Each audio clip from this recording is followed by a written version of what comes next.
On 10th January 1942, the liner Llangibby Castle sailed slowly out of the Clyde as part of convoy WS-15 bound for the Far East. She was carrying 1,356 personnel, of whom 1,164 were a mixture of RAF and Army, heading from Malaysia to help reinforce the garrison at Singapore. Included in the Army contingent was my father, Jack Whitelaw. My name is Brian Whitelaw. Dad had just turned 23 when he sailed and was a private in the Seaforth Highlanders. In the summer of 1939, he, like many others, had seen the war coming and was keen to enlist before hostilities broke out. He was a hairdresser by trade and lived in the small town of Thornlebank on the edge of Glasgow.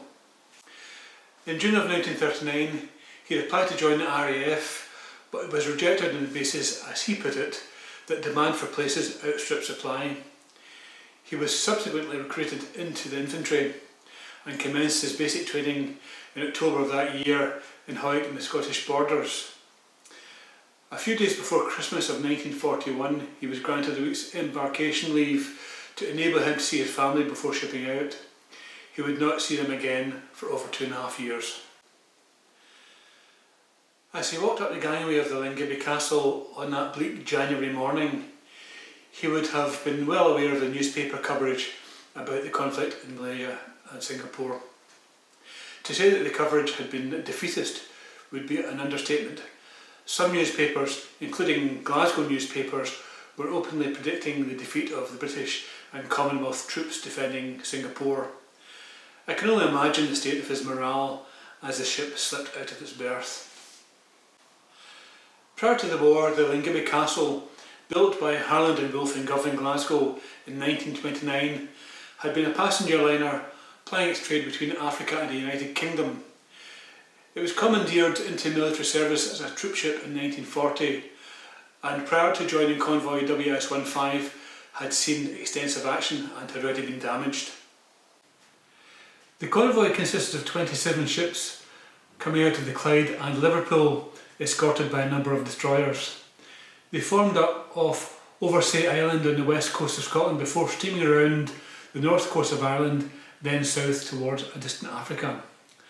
Like Llangibby Castle, most of the ships were carrying troops and cargo bound ultimately for the Far East, and like my father, destined to reinforce the garrison defending Singapore against the Japanese imperial forces. The early days of the voyage were marked by high winds, dark skies and turbulent seas, but were otherwise uneventful, although the many men afflicted by the debilitating misery of seasickness may not have agreed. On 15th January, however, that all changed. Submarine activity in the area was suspected, putting the convoy and its escort onto high alert. The number of troops on submarine and torpedo watch was increased on all of the ships, and the rough seas were scanned with a renewed sense of purpose. In spite of this, at around 10 AM on 16th January, a German submarine U-401 in stalker mode locked onto Llangibby Castle and switched to full hunter-killer mode, launching at least 2 torpedoes at her. They were fired from a position to the rear of the ship and were not spotted until it was too late to take avoiding action. One of them missed her sliding along her length. The other struck her directly on her stem, causing a massive explosion. Llangibby had been fitted with a 5-inch gun on her stern upper deck to provide some protection against surface vessels. The shock of the detonation took this over the side. For the passengers on board the liner, life changed in an instant. The ship shuddered violently, throwing people from their bunks. The lights went out, albeit briefly, but for long enough to create confusion and some panic as the men scrambled to find their life jackets in the darkness, while struggling to come to terms with their suddenly altered circumstances. The lights came back on just as suddenly as they'd gone off, and the troops clambered in a reasonably orderly fashion, some shirtless, some without shoes, others wrapped in blankets or wearing heavy coats, onto the upper decks towards their lifeboat stations. The ship was dead in the water, and the word quickly spread that she had been torpedoed. There was a general acceptance that she was sinking, and the troops were just waiting for the abandoned ship command. 26 of their comrades would not be joining them, however. For them there would be no tomorrow and no more drama. They had been in the rearmost cabins, which had been obliterated by the blast. As the lucky survivors congregated on the upper decks and their officers took control, a tense calm descended. Below, the captain and his chief engineer were assessing the damage to determine whether their ship would remain afloat. Back in the boat decks, the men could only watch in despair as the rest of the convoy gradually disappeared over the horizon, leaving them with just a single Dutch rescue boat for company. The ship and its human cargo had been given a very lucky break. Had the torpedo hit its side, it would almost certainly have gone down, but the attack had been from behind. In the heavy seas, the ship had been rolling and pitching, and at the moment of impact had been bow up and stern down. As a result, all of the extensive damage had been above the waterline, and whilst the explosion had destroyed the rudder, the ship had twin propellers, and the captain and his chief engineer realised that they could still steer the ship by using differential speeds on the two propellers. Soon the ship was underway again at a much reduced speed, heading south towards the Azores, whilst the rest of the convoy carried on to a distant Gibraltar. The troops stayed in the upper decks and the tension remained. Suddenly all lifted their eyes from scanning the turbulent waters for more torpedoes as a distinctive sound of German aircraft engines began to fill the air. There was a murmur of dismay as two Condor long-range bombers flew low in their direction on a bombing run. Most of the troops could only watch as the attacks developed, but assisted by some of the troops, anti-aircraft guns from Llangibby Castle and the Dutch vessel began to send a barrage of missiles into the sky. This undoubtedly affected the aim of the Condor bombers, and their bombs landed close enough to spray water over the decks but failed to hit either boat. They didn't attack again, and one of them was hit and was trailing smoke as they raced away over the open sea. During the night, the Dutch rescue vessel departed to follow the convoy, and in the morning Llangibby Castle was alone in the vast Atlantic Ocean. The passengers and crew remained alert for the rest of the journey, most opting to eat and sleep on the upper decks rather than risk being trapped below in the event of another attack. During the coming days, a number of bodies were discovered in the wreckage at the stern of the ship, and a number of burials at sea took place. She finally made it to Horta on the 18th of January.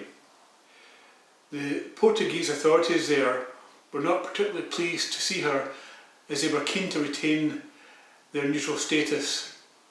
Consequently, only the wounded were allowed to disembark, and the ship was given just 2 weeks to make emergency repairs and to leave. For the men, it was a relaxing, carefree fortnight, with singing, parties and swims in the harbour punctuated by visits from various local dignitaries. It was a pleasant distraction from the knowledge that they still had to make the journey to Gibraltar. As a reminder how fragile life could be, several bodies were found whilst the repairs were being carried out. These had to be transported out of the harbour into open water for burial. Early on 2nd February, still without a stern, the Llangibby Castle, along with her surviving passengers, once again set sail, this time for Gibraltar, 1100 distant miles away.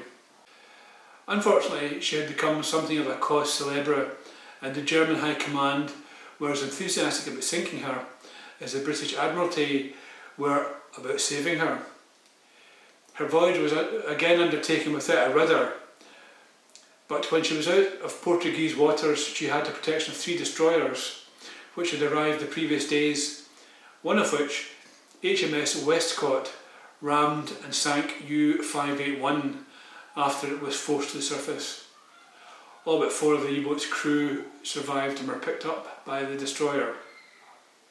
After such a dramatic start, this leg of the voyage was undertaken in a constant state of high vigilance. Sleep was punctuated by the distant sound of guns and depth charges as the destroyers sped nimbly around Llangibby Castle looking for threats. The night skies were lit by flares, and restful sleep invaded most of the passengers and the crew. After a few days they were still intact, still making up to 10 knots, and still using their engines to steer. But they were now within flying distance of Fortress Gibraltar, and in addition to a curtain of destroyers, anti-submarine flying boats became their new constant companion and friend. And people began to relax and to believe that their journey would end well. As they approached Gibraltar, more destroyers arrived on scene, and they had some idea of how much importance the Admiralty had placed on their safe arrival. They reached Gibraltar on 8th February. The troops never got the opportunity to experience its delights though. Almost immediately they were divided into 3 groups and were then taken on board separate ships and whisked off towards Cape Town in South Africa. Probably to the relief of many, Singapore surrendered to the Japanese a few days after their arrival in Gibraltar. That was at the end of the story for my father though. His group went from South Africa to Mumbai in India. His military record, always brief, acknowledges this change of plan with a simple pen mark through the word Malaya and the word India written above it. From India he moved across the border into Burma, where he spent the rest of the war fighting the Japanese. He was promoted to sergeant in 1943 and left India to return to Great Britain on 6 June 1944, blissfully unaware that as he sailed out of Bombay, the Allies were in the process of launching what became known as D-Day. His early departure was as a result of liver damage he suffered, caused by amoebic dysentery, which he caught from contaminated water during his time in the Burmese jungles. His army record classified his health as A1 when he joined the army and C3 when he left active service. After the war, Dad returned to hairdressing and opened his own salon. He met my mother and they married. Between 1950 and 1955, my brother and me and my sister were born, and Dad took us out of the slums of Glasgow to live near the sea in Stevenson on the southwest coast of Scotland. He continued to commute to his salon in Glasgow.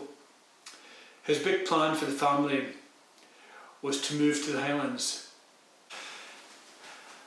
I think this was inspired by the fact that he spent time in Fort George near Inverness after his return from Burma.